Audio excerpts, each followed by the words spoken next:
This episode is sponsored by Realtor.com, who wants you to take advantage of your free profile on Realtor.com.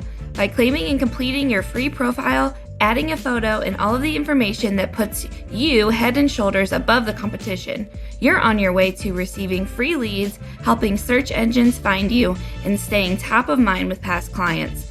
To learn more about claiming your free profile, go to Realtor.com/profile.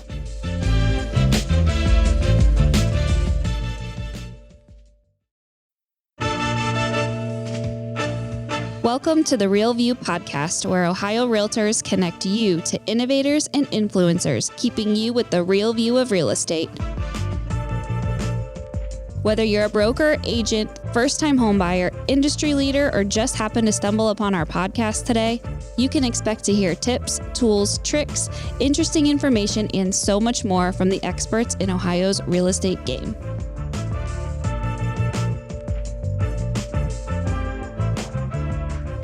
Hi, everyone. Welcome back to the Real View podcast. I am your host, Allison Wiley. Joining me today, our special guest is Jeff Glover. He is the founder of Live Unreal Companies, the parent company of several real estate related businesses.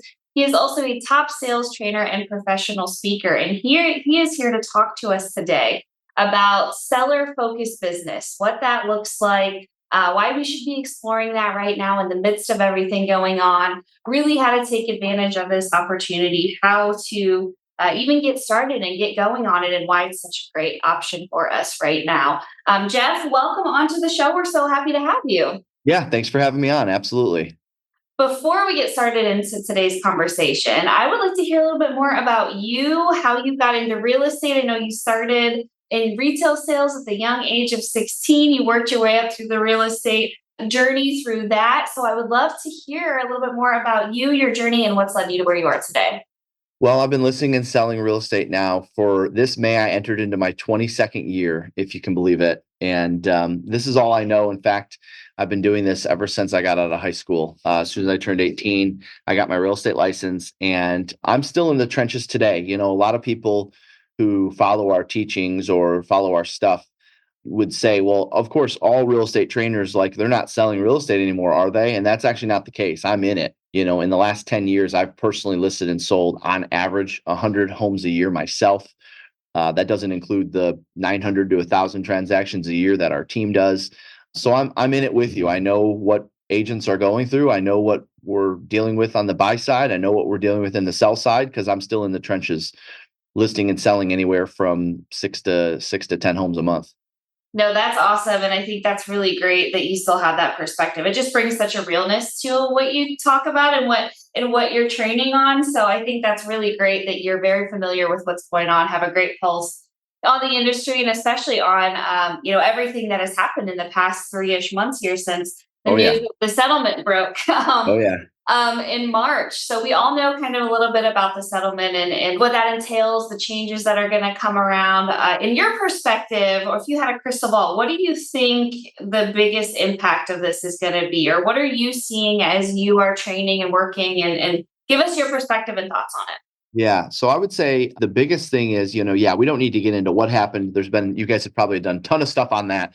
And you got other experts that can talk about the what. I kind of like talking about how we're going to win with it. All right. Forget what it is. We know what it is. How are we going to win with it? And so a big area of opportunity, I really think, there's a lot of buzz around, well, buyers agents are going to struggle, buyers are going to have to pay their agents. And so agents are going to be working for free and all this. I actually think that both sides of the transaction just got a pay raise. And I know that sounds like kind of controversial compared to what maybe others might be saying, but two things. Number one, on the listing side, and I believe of the two, on the listing side, they got probably a bigger pay raise than on the buy side. I'll talk about the buy side here in a second. But on the listing side, I believe there's going to be a certain percentage of buyers, and we know that this is going to be the case because at the end of the day, buyers want representation. No doubt about it, right? We understand that buyers prefer to have buyers representation. All of the NAR studies through the years have always said that. However, when it comes down to it, Allison, they want the house more. And that's where I think we're going to see a decent percentage. I had somebody come up to me. We're in the middle of a 32 city tour stop right now. I had somebody come up to me in Atlanta And they asked me, Jeff, what do you think that percentage will be? What percentage of buyers will go straight to listing agents? And this is where the thought of listing agents just got a pay raise. And I peg that number somewhere around 15% of buyers, maybe up to 20% of buyers. I don't think it'll be more than 20. I definitely think it'll be more than 10%. So I'd say right around 15% of buyers, just based on my experience, are going to go straight to the listing agent today. And that means if an agent has outlined in their listing agreement what they charge to represent the seller, and of course, we're not talking about offering out commissions to buyers anymore. We're talking about offering concessions. If you are going to be advertising anything, you can advertise concessions, as everyone knows. What I think is going to have to happen is you're going to have to outline, if an unrepresented buyer shows up, what is that fee? And I believe if 15% of all listings, and that might not sound like a lot, but if you think of all the transactions that take place in Ohio, if 15% of them, there was not a buyer representative present, that means the listing agent's handling both sides.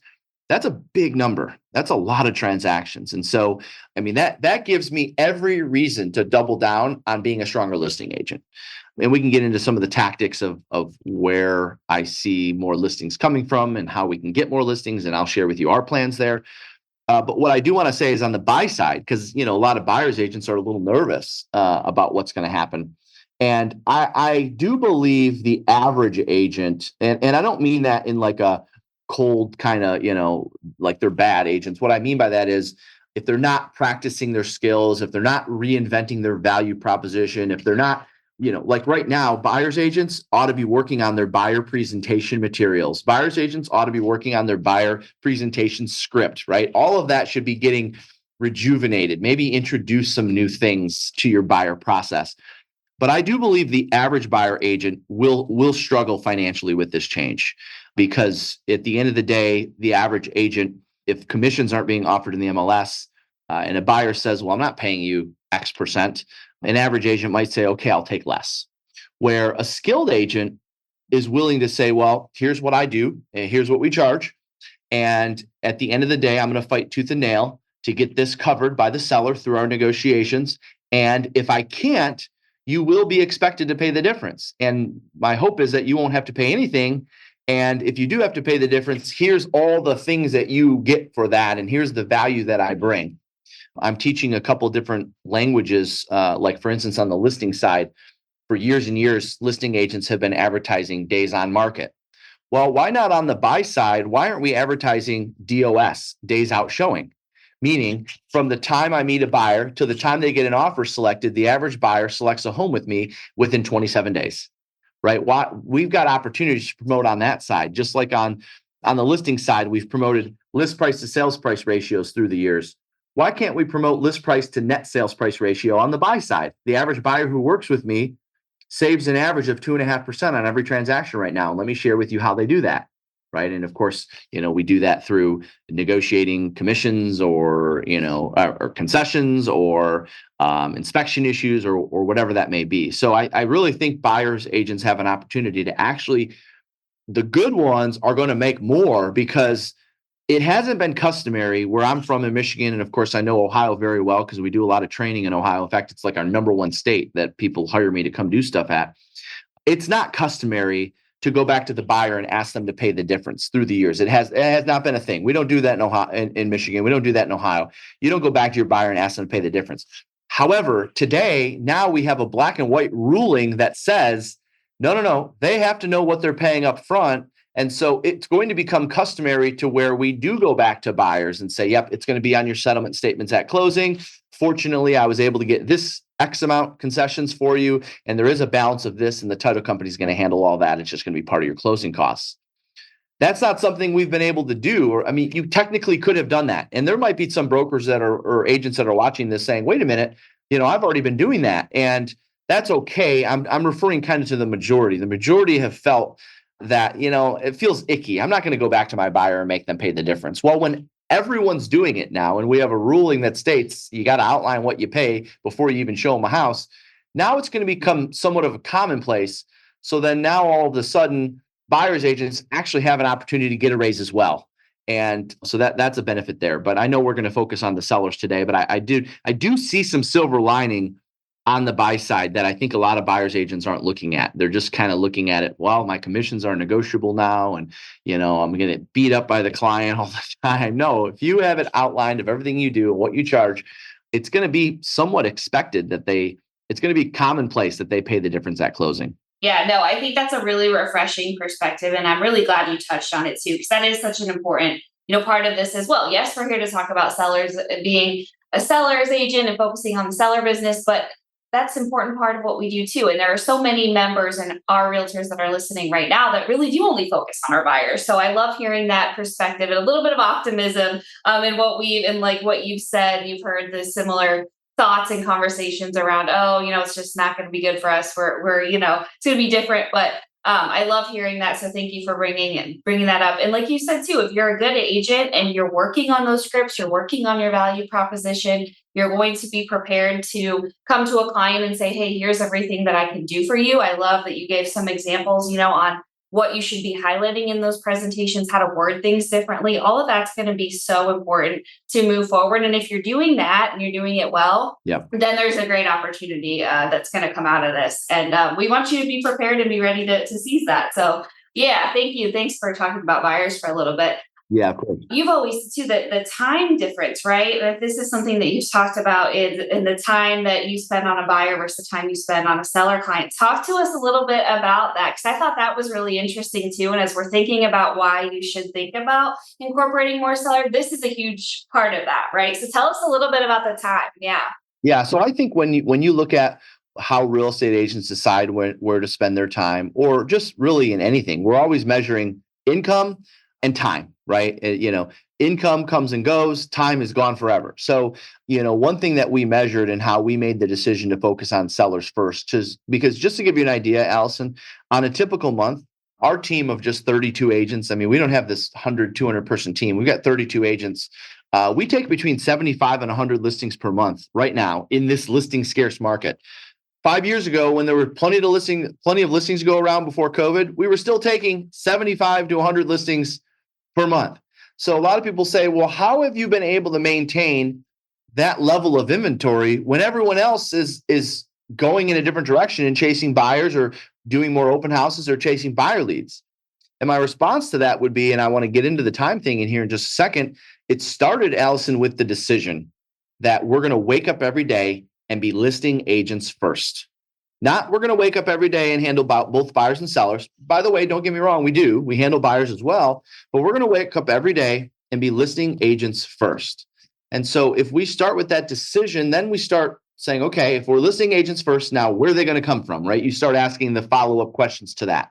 And so what I have found in a market when something is down, I know this sounds kind of hokey or whatever, but there's actually more to go around. And we have proof to back that up, not necessarily get into all the nitty gritty details of it. But if you go back to the last hot market and the last real cold market, I'm talking like 2005 to 2010, when we were at the top and then we were at the bottom, there were more agents that got out of the business than declined in transactions. So there actually ended up being more to go around. And so the reason why I'm sharing that is because it kind of starts first with the mentality of waking up every day and I'm just going to go get more sellers. And then if you knew this number, which we tracked our buyer transaction from start to finish, the average buyer transaction from start to finish, and the average seller transaction from start to finish.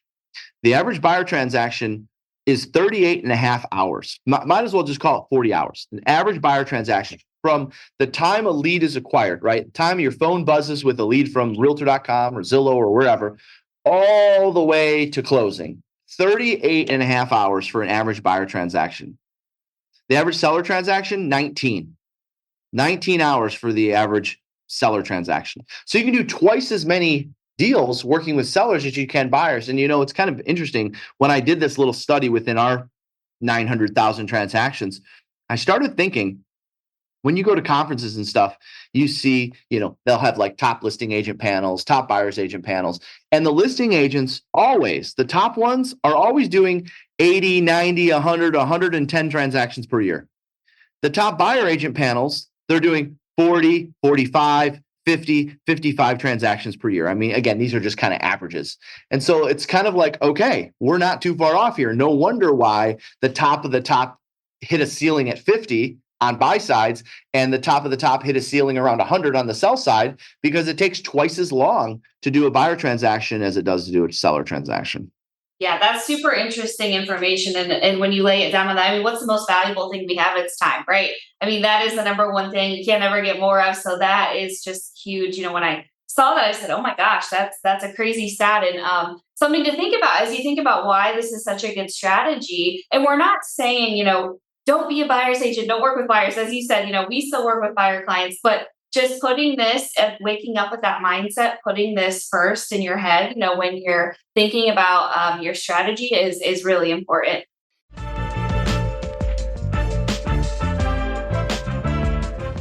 This episode of The Real View is brought to you by the Ohio Association of Community Colleges. Ohio's network of community colleges provides accessible training that accommodates the busy lifestyles of aspiring real estate professionals at half the price of a traditional university. With convenient locations in every part of the state, as well as online options, Ohio's community colleges are your smart choice for pre-licensing education. For more details or to start the journey to a real estate career, visit the education page at ohiorealtors.org and then click on the pre-license course locations.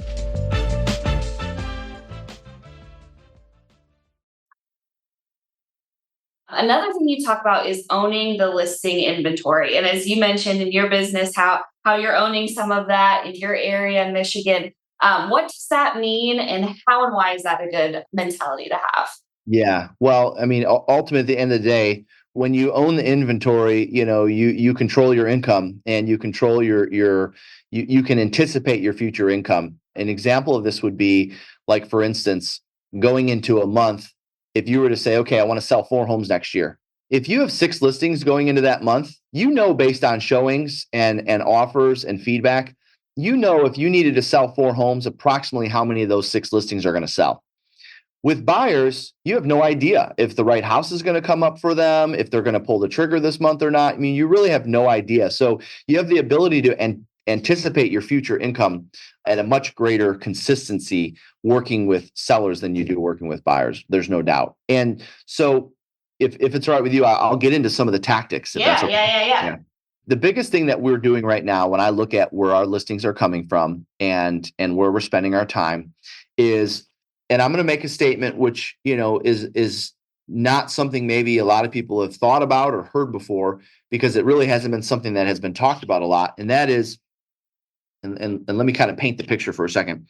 In 2010-ish and earlier, somewhere around 2010 and earlier, you would go on a listing appointment and you'd be up against 2 or 3 other agents, and the seller would interview 2 or 3 other agents, and they would make a decision based on what happens at the kitchen table. They would make a decision based on what you say, good, bad, right, or wrong, how you look, are you dressed professionally, your materials, are they thorough, do they look nice, are they pretty, your comps, are they reasonable, and then your script and your dialogue and your sales skills, right? That was like 90% of the listing process, right? Some people maybe did a pre-listing package or maybe a pre-qual script prior, but for the most part, everything was decided at the table. Today, I'm convinced that almost 50% of their decision happens before you even get there. And what I mean by that is because consumers have everything at their fingertips. They can Facebook stalk you, they can Instagram stalk you, they can check out your reviews, they can see your websites, they can see everything online. Consumers today, when I go on listing appointments, I can just tell their mind is already leaning one way or another, and they're just looking for confirmation. So the lesson here is, if I want to be a bigger or better listing agent in my market, it actually starts first with how people perceive me on social media. And so one of the things that we're teaching agents right now through our Glover U program is how you can be their top of mind realtor on the seller side. And I don't just mean buy side. Again, we wake up every day listing first. So what that looks like is essentially creating content every day. And so I know creating content every day sounds like a lot to someone, but what I want to challenge everyone to think about is, at one point in time, you had to learn a listing appointment. At one point in time, you had to learn how to host an open house. At one point in time, you had to learn how to do a buyer consultation. And so when people kind of shy away from social media, specifically video, I hear this from agents a lot. Oh, I'll do social media. Okay, well, wait a minute. If your idea of social media is posting Canva images, you're not doing social media. Okay, anyone can do that, and that all looks the same. And if you actually look at the engagement when you use a Canva image versus when you post just a raw photo or a raw video, I mean, it's night and day difference. So we're teaching agents to, just like I was very fortunate when I first got started in this business. I had a broker that said, Jeff, you can be either the employer or you can be the employee. I said, okay. Tim Riley, he's no longer with us. I said, Tim, what does that mean? He said, well, the employers work their butts off Monday through Friday from 7:30, 8 o'clock in the morning until 5, 6 o'clock at night, going out into the market, taking listing inventory and putting it on the shelves for all the employees to spend their nights, weekends, holidays, otherwise would be time with family out showing the inventory of the employers. So make a decision. Do you want to be an employer or an employee? Well, obviously the employer meant being a listing agent. And so back then, when I told Tim that I wanted to be a listing agent, he gave me this assignment of writing, chanting, and role playing the listing presentation once a day for 30 days. I mean, literally, I sat in silence and wrote it out. And then once I had it written out, I put it in front of my face and I recited it once a day for 30 days. And then when I was done with that, I role played it. That's what, when people ask me, how'd you get good at your listing, side of the business? That's my answer. Honestly, that's becoming a skilled listing presenter. So today, when I think about social media and video, it's kind of no different than that. You write your copy, you chant your copy, and you role play your copy. Now, some people will say, well, how would you role play copy? Well, I'm teaching groups around the country this right now. So once per day, write one piece of copy. What do I mean by one piece of copy? Well, write this down for those of you that are taking notes. Facts tell, but stories sell. Facts tell, but stories sell. Every day, you could wake up and think about something you could share as it relates to business or even in your personal life. And you can just write that out. I mean, I'm not talking like a book. I'm talking like a paragraph. All right. And you can just write that out. That story. And it doesn't have to be word for word. It can be an outline. And then once you have that written out, you actually take out your phone. All right. I have kind of a crazy example of this. I think you'll appreciate this. You take out your phone and you record it and you watch it back and you record it again if you don't like it. All right. Watch. This is an example. This is actually in Cleveland, Ohio yesterday. I mean, who on the phone right now? The whole audience is going through, and we have our phone in front of our face, and we're just reciting, we're recording it. So that way we can take that video now. And by the way, when we were done, I said, okay, obviously don't share that publicly because that wouldn't be good.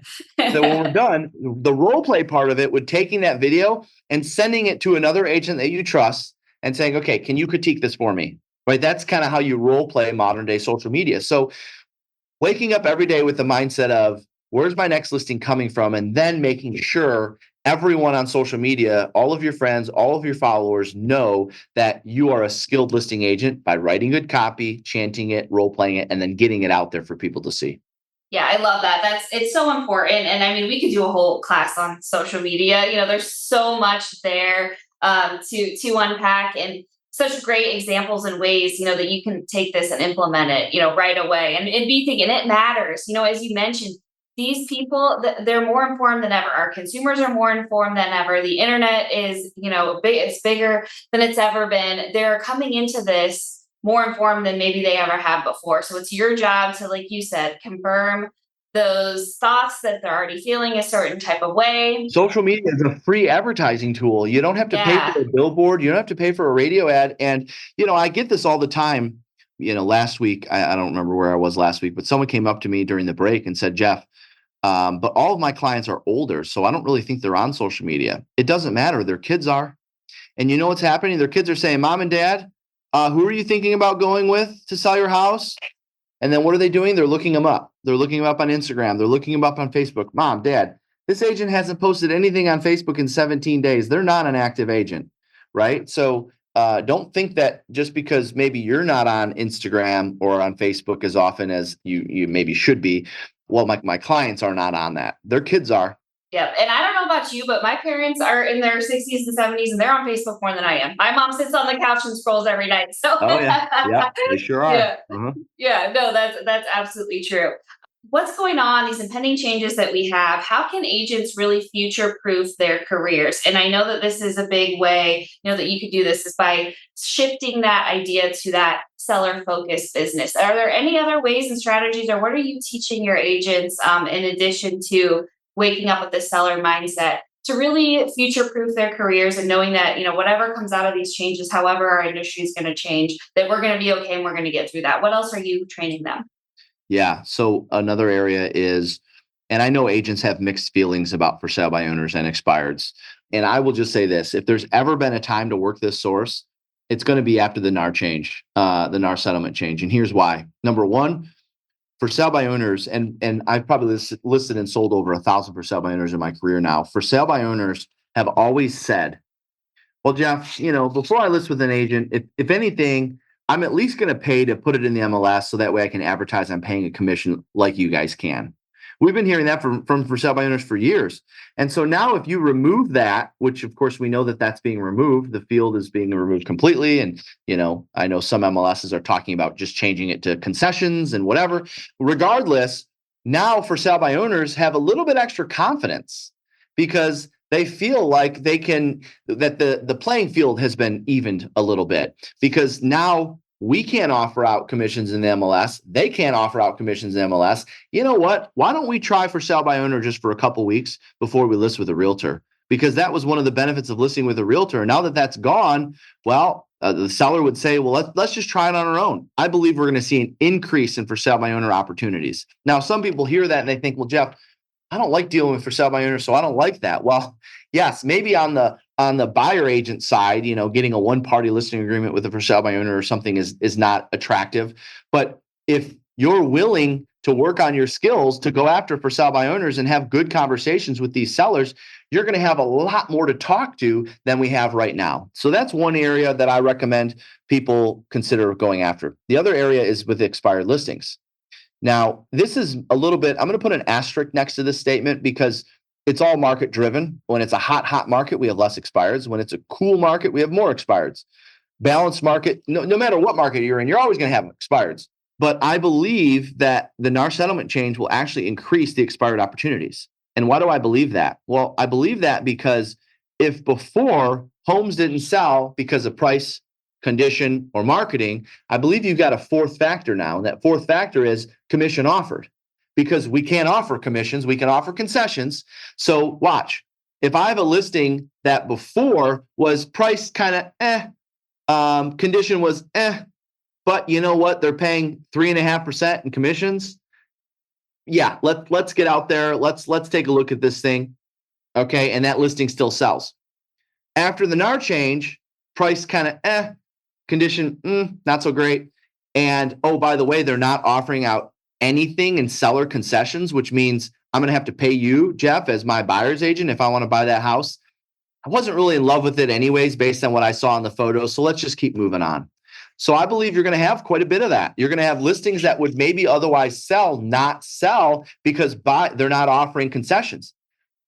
Where I think the wild card is on all of this is if a handful of listings are not offering concessions, but the majority are, that group of listings is going to struggle because buyers are going to say, well, wait a minute, 4 other of the 5 homes I'm looking at, 4 of them are offering 2%, 3%, 2.5%, whatever in concessions as a buyer to help me pay my agent and whatever my other costs are. But this one listing that I'm not in love with that much anyways is not paying anything in concessions. I'm just going to skip that one. I'll pick from one of these 4. So I think we're going to have a greater increase of expired opportunities for my agents who like to work expireds. And of course, if you've never worked an expired in your life, this may be the opportunity to jump into that source. Yeah, a lot of good opportunities ahead. And I think that's what's been so great about this conversation is that, despite everything that's happening with NAR and the settlement and the changes that are going to come this summer, there are still ways that you could take advantage of this. There are still opportunities. And as you mentioned, there's a lot of opportunities out there.